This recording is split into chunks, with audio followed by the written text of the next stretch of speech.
আজকে আমি পোস্ত নাড়া করেছি, যেটাকে গরম ভাতের সাথে খেতে অসাধারণ লাগবে। তোমরা কে কে পোস্ত নাড়া করে বাড়িতে খাও অবশ্যই আমার কমেন্টে জানাবে। আর আজকে এই রেসিপিটা, ছোট্ট রেসিপিটা দেখার জন্য সবার কাছে অনুরোধ রইল পোস্ত নাড়া। নমস্কার বন্ধুরা, শিলা ফ্রি কুকিংয়ে সবাইকে অনেক অনেক স্বাগত।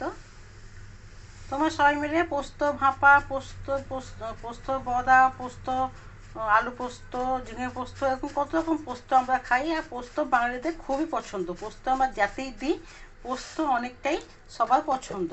আজকে আমি পোস্ত নাড়া করছি। পোস্তকে কি করে নেড়ে সামান্য কম উপকরণ দিয়ে, দুটি উপকরণ দিয়ে আমি করবো। আর খেতে খুবই সুস্বাদু লাগে। যে খাওনি অবশ্যই একবার খাও। আর দেখে নেওয়া যাক আজকের ভিডিওতে আমি কি করে করলাম। তার জন্য এখানে আমি 50 গ্রাম পোস্ত নিয়ে নিয়েছি, আর দেবো 4টে কাঁচা লঙ্কা। ঝালটা অবশ্যই পছন্দ অনুযায়ী দেবে। আর সামান্য জল দিয়ে আমি পোস্তকে আগে বেটে নিচ্ছি। পোস্ত এখানে বাটা হয়ে গেছে। এবার কড়াইতে আমি সর্ষের তেল দিলাম 2 চামচ। তেল গরম হয়ে দিতে হবে তার মধ্যে কালো জিরে। তেল থেকে সুন্দর গন্ধ বেরোলে পোস্ত যে বেটে রেখেছিলাম ওটা আমি দিয়ে দিচ্ছি।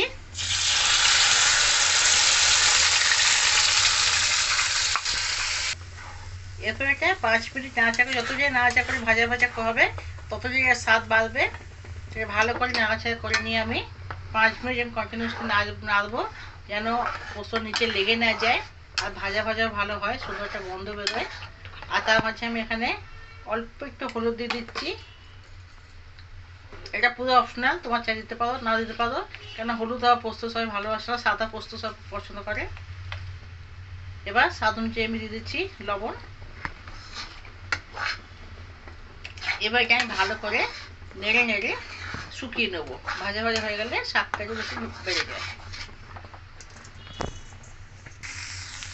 পোস্তটা এভাবে নাড়তে নাড়তে এখন অনেকটাই শুকিয়ে গেছে, পুরো একদম শুকনো শুকনো হয়ে গেছে। মানে পোস্তটা এখন নাড়া হয়ে গেছে। এরপরে আমি দিয়ে দেবো এখানে নাড়াবার সময় সর্ষের তেল 1 চামচ। কাঁচা সর্ষের তেল পোস্ততে দিলে খেতে আরও স্বাদ বেড়ে যায়। আর একটু ভালো করে নেড়ে নেবো। নেড়ে নেড়ে এটাকে ভাজা ভাজা করে নিলাম। তৈরি হয়ে গেলে এখানে পোস্ত নাড়া রেসিপি, সম্পূর্ণ নিরামিষ রেসিপি, নিরামিষ লোকেরা খেতে পারবে।